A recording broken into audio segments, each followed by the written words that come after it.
সবাই ভালো আছো নিশ্চয়ই। আজকে যেটা করব সেটা হলো যে সরু চুকলি যাকে বলে, আমাদের সাধারণ ভাষায় সরু চুকলি, আর ধোসার মতোই কিন্তু ফ্রাইং প্যানে করবো, আকারে ছোট হবে। তো এটা হলো বিউলির ডাল, দেখছো তোমরা। আমি ভালো করে ধুয়ে, সাদা বিউলির ডালকে ভালো করে পরিষ্কার করে ধুয়ে এখন ভিজিয়ে দিয়েছি। এটা ভিজিয়ে রেখে দেবো, সারা রাত থাকবে ভেজানো, কালকে সকালে টিফিনে এটা করবো। আর এটা হলো আতপ চাল, আতপ চালটাকেও ভালো করে পরিষ্কার করে ধুয়ে আমি জল দিয়ে ভিজিয়ে রেখে দেবো। এখন সারা রাত ভেজানো থাকবে, তারপর সকালে উঠে এই দুটোকেই ভালো করে মিক্সিতে গুঁড়ো করে ভালো করে তারপরে ফেটিয়ে নেব, লবণ হলুদ দিয়ে, গুড় দিয়ে আর লঙ্কা এই দিয়েই তারপরে সরু চুকলিটা করবো।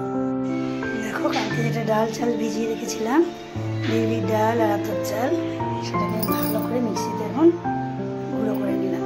এই হয়ে গেছে আমার গুঁড়ো করা। এখন এটাকে আমি সরু চুকলির মতো করে দেখো এইভাবে মিক্সিতে গুলে, মিক্সিতে আমি গুলে নিয়েছি। আর এরকম করে ভালো করে লবণ দিয়ে কাঁচা লঙ্কা দিয়ে পেস্ট করে নিয়েছি। এবার এটা এখানে ফ্রাইং প্যানের মধ্যে দিয়ে দিয়ে করবো।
এভাবে ছেড়ে দিয়েছি,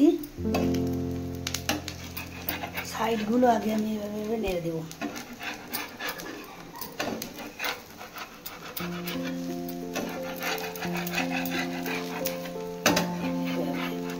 কিছুক্ষণ হবে একদিন, তারপরে হবে আবার উল্টে দেবো।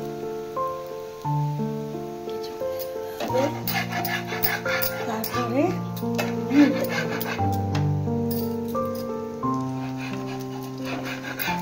খাওয়াও খুব ভালো সুস্বাদু হয়, কোনো ক্ষতিও করে না।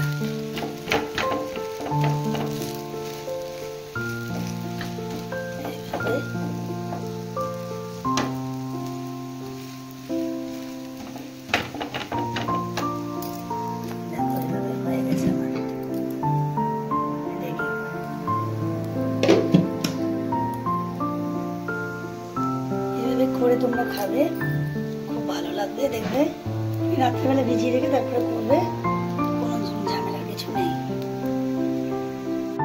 দেখো এভাবে রেডি হয়ে গেছে আমার সরু চুকলি, বা বলতে পারো ছোট ধোসার আকারে করেছি। এটা করে তোমরা খাবে, খুব ভালোই লাগে খেতে, সুস্বাদু। আর সকলে খুব ভালো থাকবে, দেখতে থাকবে ভিডিওগুলো, অনেক রকম রান্না একদিন। ভালো থেকো সকলে। আজকে এই পর্যন্তই, আর এটা করে কিন্তু অবশ্যই খেও। আজকে এই পর্যন্তই রাখি তাহলে, টাটা।